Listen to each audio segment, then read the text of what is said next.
Hi brother. Hi. So నవే డేస్లో old age హోమ్లు చాలా ఎక్కువైపోతున్నాయి. ఎందుకంటే అసలు ఏంటి దాని మీద నీ ఒపీనియన్ ఏంటి?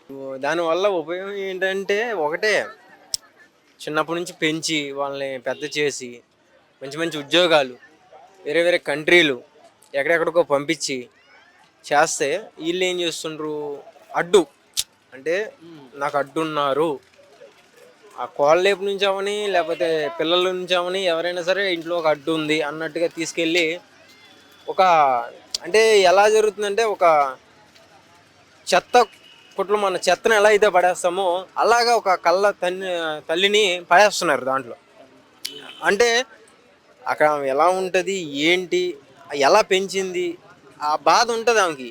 అంటే అంత చేస్తే వాళ్ళు చివరికి తీసుకెళ్ళి అందులో పడేస్తుంటే చాలా పెయిన్ ఉంటుంది. సో చాలామంది ఏంటంటే ఆస్తి ఉంటుంది, సో ఆస్తి రాపిచ్చేసుకొని అందులో పడేయటం, లేకపోతే దగ్గర సంథింగ్ ఏమైనా అలాంటివి ఉన్నాయన్నీ కూడా తీసుకొని, బంగారం ఉంటే బంగారం తీసుకొని సంథింగ్ ఇలాంటి విలువైనవి అన్నీ కూడా తీసుకొని, విలువైంది ఉంచుకోకుండా మెయిన్ విలువైందే కన్న తల్లి.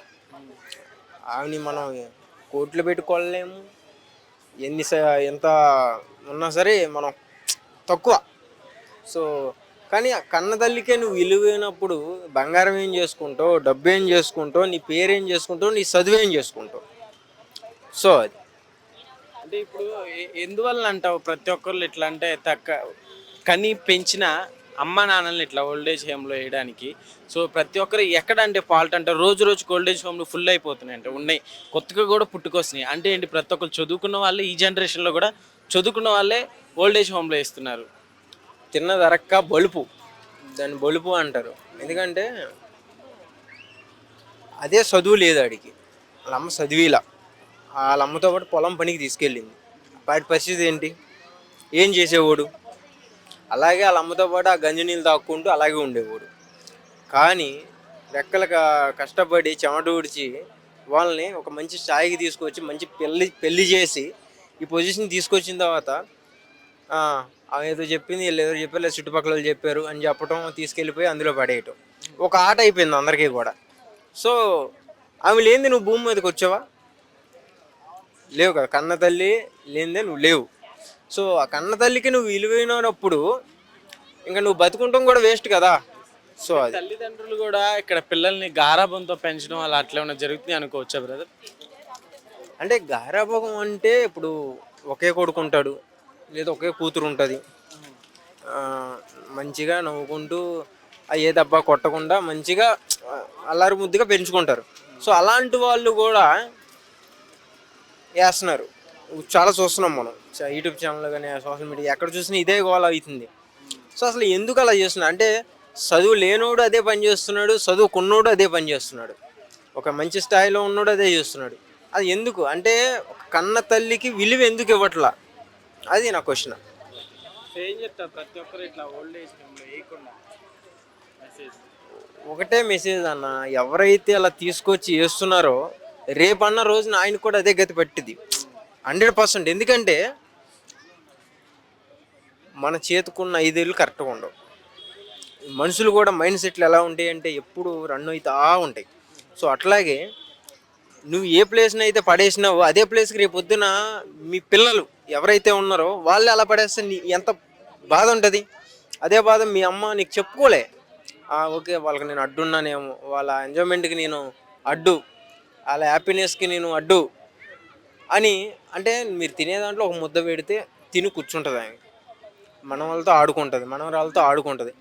ఆ హ్యాపీనెస్ ఇంకా ఆ వయసులో ఏం చేస్తారు వాళ్ళు, ఆ హ్యాపీనెస్ని కూడా మీరు దూరం చేసి ఎక్కడో అనాథలాగా ఎవరో లేనట్టుగా తీసుకెళ్ళి అందులో పడేస్తున్నారు. సో అది చాలా తప్పు. ఎవరైనా మీకు అలా ఎవరైనా చేస్తూ ఉంటే కనుక మీరు చెప్పాలి, కానీ మీరే అలా చేస్తుంటే చాలా తప్పు అది. ఎందుకంటే చదువు లేనివాడు అదే పని చేస్తున్నాడు, చదువుకున్నాడు అదే పని చేస్తున్నాడు, లేడీస్ అండ్ జెంట్స్ ఇద్దరికి కూడా. అది okay brother, thank you. So నమస్తే అన్న, పేరేంటి? పెండేల శ్రీనివాస్ అండి. ఓకే అన్న, ఈ మధ్యకాలంలో ఈ ఓల్డ్ ఏజ్ హోమ్స్ చాలా ఎక్కువైపోతున్నాయి. ఏం చెప్తారంటే కని పెంచిన తల్లిదండ్రుల్ని చాలామంది బయట అనాథాశ్రమాల్లో వదిలేస్తున్నారు. ఏం చెప్తారు అసలు మీ ఒపీనియన్? ఇది చాలా దుర్మార్గమైన చర్య అండి. ఈరోజు తల్లిదండ్రులని ఇప్పుడు వయసు అయిపోయినాక తల్లిదండ్రులు ఏం కోరుకుంటారండి? వాళ్ళకి ఏదన్నా ఒక ముద్ద అన్నం, అదేగా. ఏదన్నా హెల్త్ బాగలేకపోతే ఏదైనా మెడిసిన్స్, అవి కూడా ఖర్చు పెట్టలేరా కన్నందుకు? ఇప్పుడు మిమ్మల్ని కని పెంచిన తల్లిదండ్రులని మిమ్మల్ని పెంచి పోషించి ఉద్యోగం అన్ని అన్ని వసతులు పెళ్లి చేసి ఉద్యోగం చేపించి అన్ని రకాలుగా నిన్ను ఆస్తులు ఇచ్చి ఈరోజు తల్లిదండ్రులు బలవంతంగా వాళ్ళ ఆస్తులు కూడా లాగేసుకొని ఈరోజు బయటకు దరివేస్తున్నారు. ఆ రకంగా ఉంది ఈరోజు సమాజం. ఇలాంటివి చూస్తుంటే చాలా బాధాకరమైందండి. కొన్ని వీడియోలు చూస్తుంటే ఒక చెప్పింది, అయ్యా నేను మా అబ్బాయిని బంగారంగా చూసుకున్నానయ్యా, మా అబ్బాయికి కావాల్సినవి అన్నీ నేను కోట్ల రూపాయలు ఆస్తులు ఇచ్చాను, పెళ్లి చేశాను, మంచి ఉద్యోగం వచ్చింది ఆ అబ్బాయికి. ఈరోజు వాళ్ళ పెళ్ళాం చెప్పిందనో లేకపోతే ఇంకోటి చెప్పిందనో మమ్మల్ని నిర్ధారంగా బయటికి నెట్టేస్తున్నారు.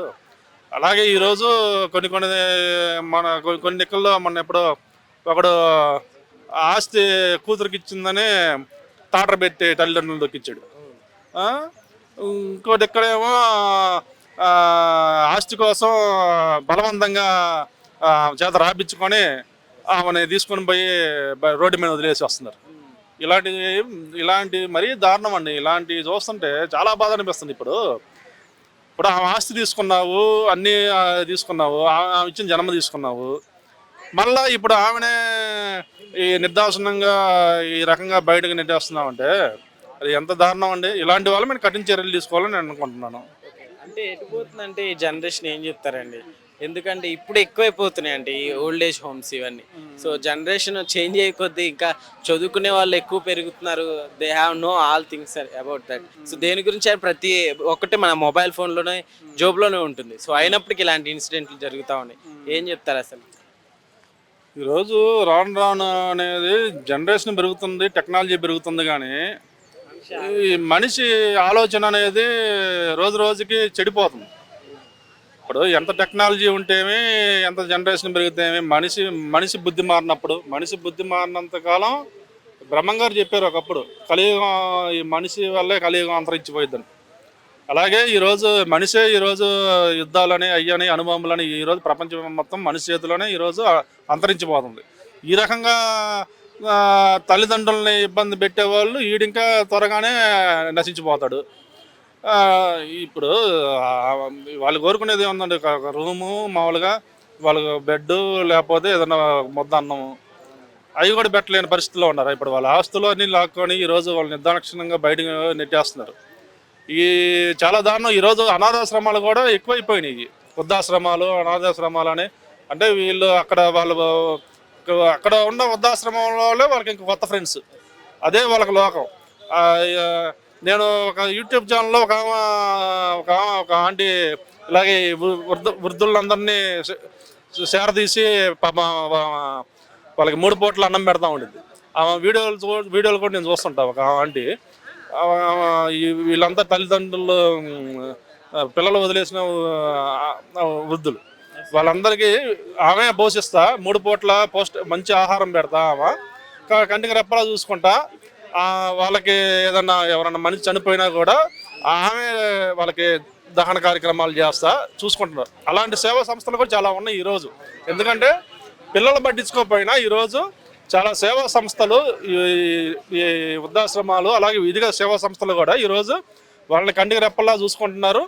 వాళ్ళకి అన్ని విధాలుగా చూస్తున్నారు. కానీ వాళ్ళకు ఒక మనసులో ఉండిద్దిగా, నేను పెంచి కన్నా నా కొడుకు నన్ను చూసుకోలేదు, వాళ్ళకి ఉండిద్దిగా. పిల్లలతో ఆడుకోవాలని, లేకపోతే వాళ్ళ మనవరాలతో ఆడుకోవాలని వాళ్ళకి ఉండిద్దిగా.